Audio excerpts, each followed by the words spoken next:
Assim, quando vocês virem o sacrilégio terrível do qual falou o profeta Daniel no lugar santo. Quem lê, entenda. Então, os que estiverem na Judéia fujam para os montes. Quem estiver no telhado de sua casa não desça para tirar de lá coisa alguma. Quem estiver no campo não volte para pegar seu manto.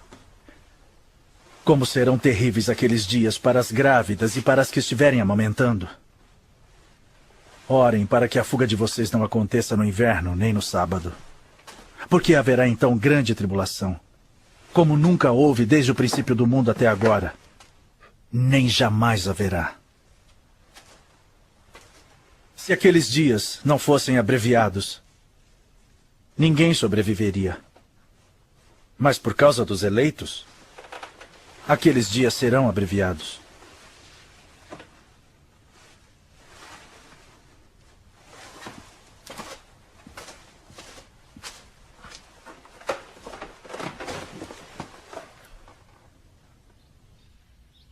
Se então alguém lhes disser: vejam, aqui está o Cristo, ou ali está ele, não acreditem. Pois aparecerão falsos cristos e falsos profetas que realizarão grandes sinais e maravilhas, para, se possível, enganar até os eleitos. Vejam que eu os avisei antecipadamente. Assim, se alguém lhe disser: ele está lá no deserto, não saiam. Ou ali está ele dentro da casa. Não acreditem. Pois assim como o relâmpago sai do Oriente e se mostra no Ocidente, assim será a vinda do Filho do Homem. Onde houver um cadáver, aí se ajuntarão os abutres.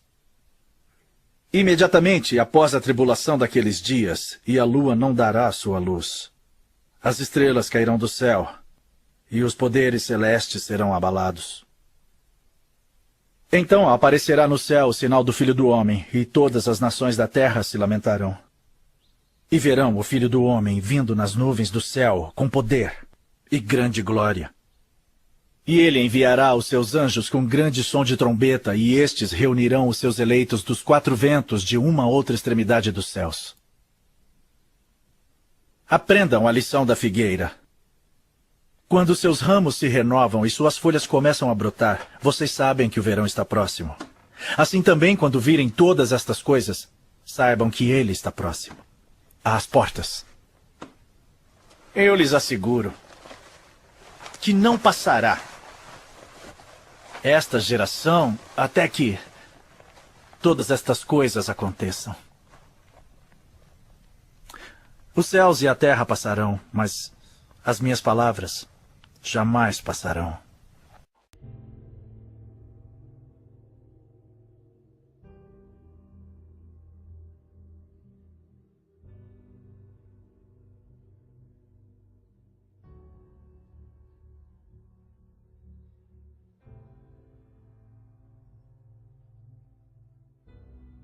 E ouvireis de guerras, e de rumores de guerras.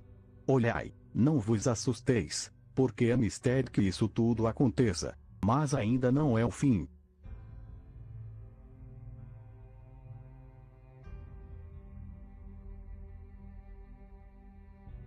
Porquanto se levantará nação contra nação, reino contra reino, e haverá fomes, e pestes, e terremotos, em vários lugares. Mas todas essas coisas são o princípio de dores. São Mateus, capítulo 24, versículos 6, 7 e 8.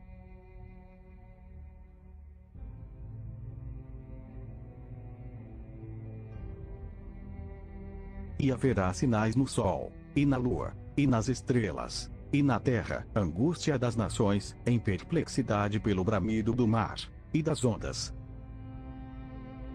Lucas, capítulo 21, versículo 25.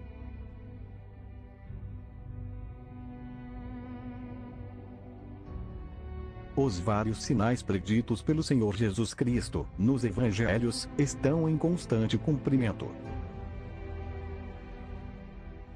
Alguns já se cumprem desde as épocas mais remotas.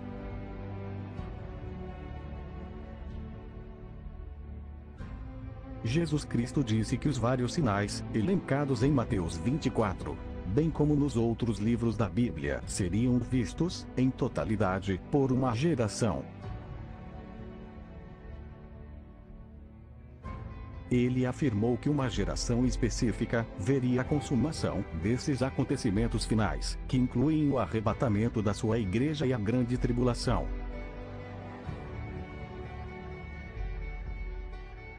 Mas que geração será esta?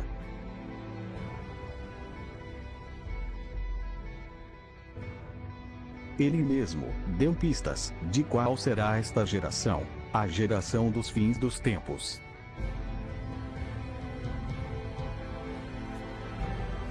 Vejamos o que está em Mateus capítulo 24, versículos 32, 33 e 34. Aprendei, pois, esta parábola da figueira.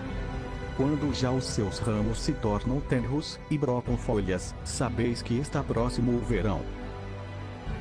Igualmente, quando virdes todas estas coisas, sabei que ele está próximo, às portas. Em verdade vos digo que não passará esta geração sem que todas estas coisas aconteçam.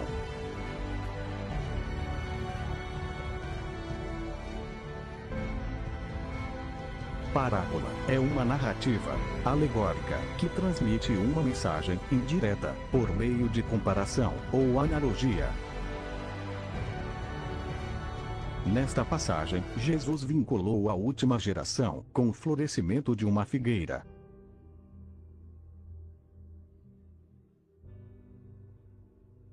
Ele deixou claro que a geração que presenciasse o florescimento da figueira veria todos os acontecimentos dos tempos do fim.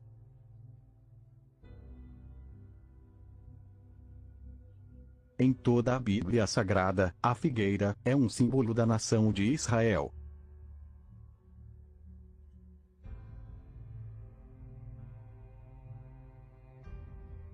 Vemos isso em Jeremias capítulo 24. Oséias capítulo 9, dentre outros. A figueira é a nação de Israel. Os ramos dessa figueira se tornaram tenros, e ela brotou folhas, ou seja, ela floresceu, no dia 14 de maio de 1948, quando o primeiro chefe de governo de Israel, Davi Ben-Gurion, proclamou a independência da nação, amparado pela Resolução número 181, do Conselho de Segurança da ONU, de 29 de novembro de 1947. Esta resolução criava o Estado judeu.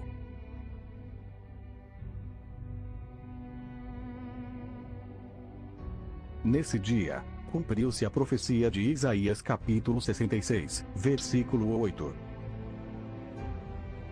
Quem jamais viu tal coisa? Quem viu coisas semelhantes?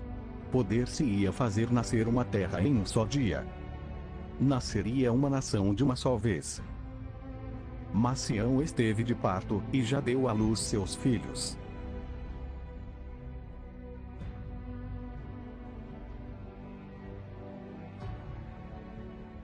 Depois de 1878 anos, em que Israel viveu, disperso pelas nações, sem território, sem governo e sem bandeira. Ele renasce então, em um só dia, por vontade divina.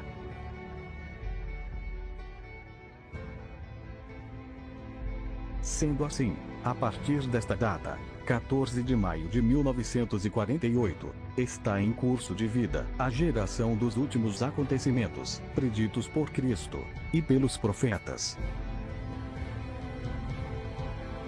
Mas, quantos anos vive uma geração? 150. 120. 100 anos. A resposta está no Salmo 90, verso 10. A duração da nossa vida é de 70 anos. E se alguns, pela sua robustez, chegam a 80 anos, o melhor deles é canseira e enfado. Ou seja, Deus estabeleceu o tempo de uma geração, 70 anos, podendo chegar até 80. Se acrescentarmos o tempo de uma geração ao ano do florescimento da figueira, Israel, chegaremos à conclusão do número 2018.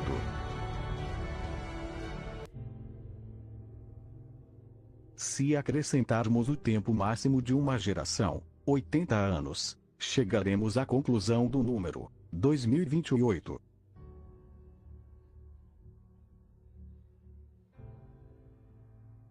Mas o propósito de Jesus, com estas pistas relacionadas ao tempo do fim e com a sua volta, não foi datar o ano exato, mas sim para que soubéssemos qual é a última geração. E para que tivéssemos uma forte noção do tempo em que Deus irá consumar o fim dos tempos.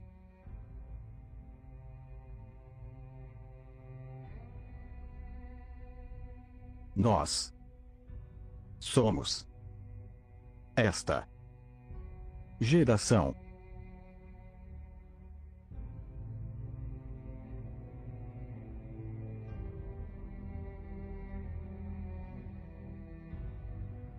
Note bem, ele não disse que seria necessário a geração concluir o seu tempo de duração, 70 anos, ou prosseguir em seu tempo de tolerância, de mais 10 anos, para que todas as coisas acontecessem. O que ele enfatizou foi que a geração não vai passar sem ver o desenrolar de todos os acontecimentos. Ele deixou claro que esta geração será a última.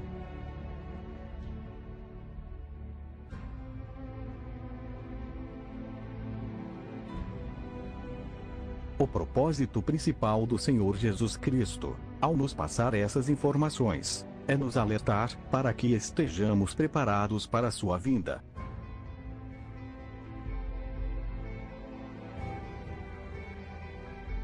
Se olharmos atentamente para os últimos acontecimentos, veremos que o cumprimento das profecias indicam que o arrebatamento da igreja está em cima de nós. Em outras palavras, está muito próximo.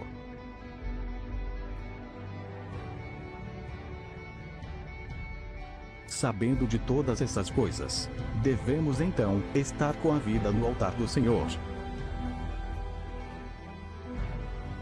de prontidão, aguardando o soar da última trombeta.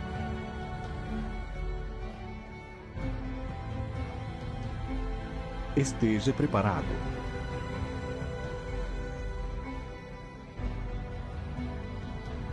Jesus está às portas.